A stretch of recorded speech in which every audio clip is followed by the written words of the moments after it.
Hi, this is Tamara from mooglyblog.com, and in this video I'm going to give you the basics of the Wiggly Crochet Trivet, which is a pattern that you'll find on mooglyblog.com. It starts with a base mesh. Basically what you're doing is working what's known as Wiggly Crochet or Wiggle Crochet, but for this pattern we're going to work it in the round, which is a little more unusual. Here I have the basic mesh, and there are full instructions for this on Moogly blog. But what it basically is you start with 6 single crochets, and then you're going to work double crochets with a chain space in between in an increasing number, standard increases all the way around with each row. And you can make this mesh for as many rows as you like. You can make a real small one for a washcloth. This one with, let's see, it has 1, 2, 3, 4, 5, 6, 7, 8 rows, and then a trim row. This is just the right size to fit under my saucepan. If I wanted to make a bigger one to fit under, say, a crock pot or something like that, I could certainly do so. You can keep making this as big as you want, make a giant rug. It's up to you. So I'm going to use this one to demonstrate. What you do after you've got the base mesh finished is you're going to take another color and you're going to start making sort of like flowers, wiggly flowers. What you're going to do is insert your hook between 2 double crochets of row 2. It's a single crochets in row 1, double crochets for all the rows after that. So in between 2 double crochets into the top of one of the stitches in the first row. Then bring it back out to the front between those double crochets.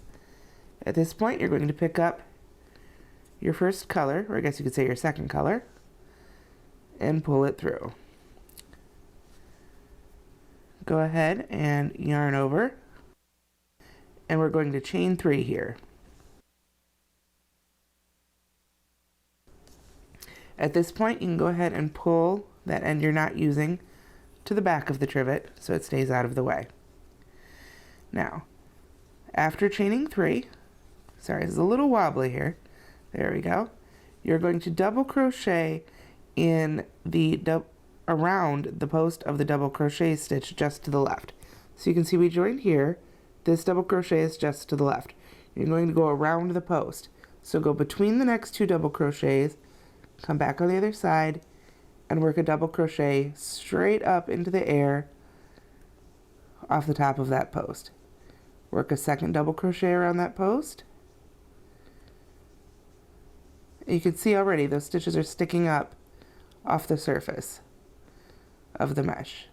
After working 2 around the post, come up, and just to the left of that post, go between the next 2 double crochets into the top of the next row there, or I guess you could say the bottom of the next row, and then we're going to work back down around the post of the double crochet just to the left. There's 1, go under and around. Oops, that back side's starting to peek through there. Pull that back out of the way. Go around that post for the second double crochet, and then we're going to work at the bottom between the next 2 double crochets, between the one we just worked and the next one. Go into the top of the first row and work a double crochet there. Here, let me pull the hook out so I can show you where we're at. So you can see we've already started making our first wiggly flower here around the first row. You're basically working up a double crochet, 1 in the top, down a double crochet, 1 in the bottom, up a double crochet, 1 at the top, down a double crochet, 1 in the bottom. Let's keep going to the end of round 1.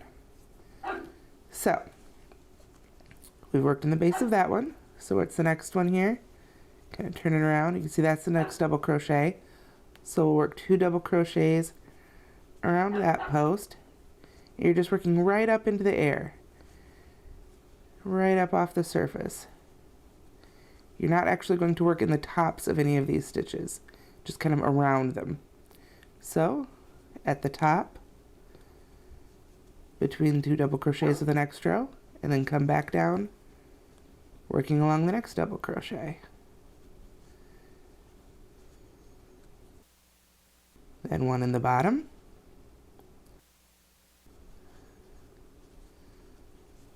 Get a little more yarn here.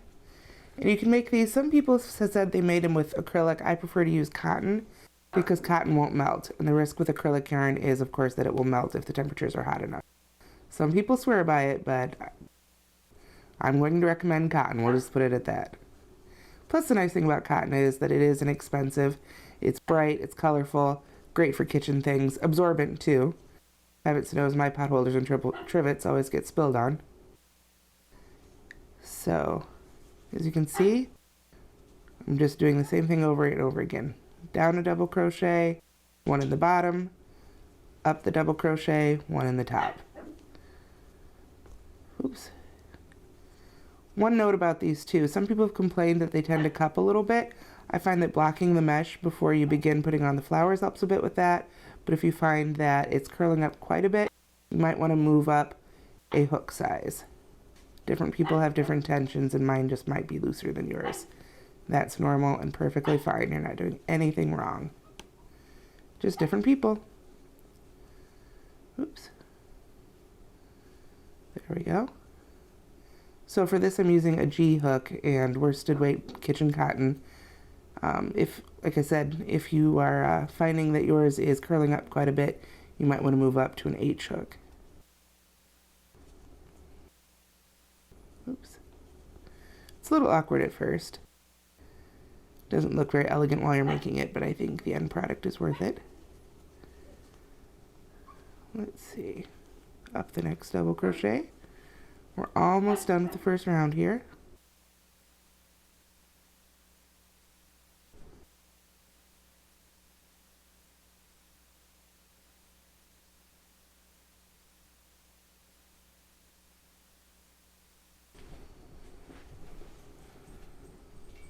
Oops. Okay, so we're approaching the end of this round here. And when I make these, I like to make each of the wiggly rounds in a different color. So I will explain how to do that here. If you wanted to keep going, you could. You'd have to kind of fudge it a little bit to get the next round started with the same color. Have to experiment a little bit with what looks best. But as you can see here, we're coming around. We've gone up and down every double crochet of the second round of the mesh. I'm going to work at the top here. Oops, forgot to yarn over. Work a double crochet. And then come back down that last double crochet of round 2 of the mesh. And here we are, back where we began the row. So what I would do here is I would cut the yarn and work a seamless join or a seamless finish or an invisible finish into the top of the chain 3, and we have our first row of wiggly crochet. Then to start round 2, I would take a different color and I would go in between 2 of the loops of that first row and go under between 2 double crochets to start the second round, and do it just like I did the first one. Going up the double crochet, work in between, either on the right or the left of this next row. It doesn't really matter as long as you're consistent. Pick one or the other. Then down, work 1 in the bottom, up, work 1 in the top, down, work 1 in the bottom, up, work 1 in the top. Just kind of pushing the other row out of the way and working around it. And that's all there is to working this wiggly crochet pattern in the round. Thanks for watching.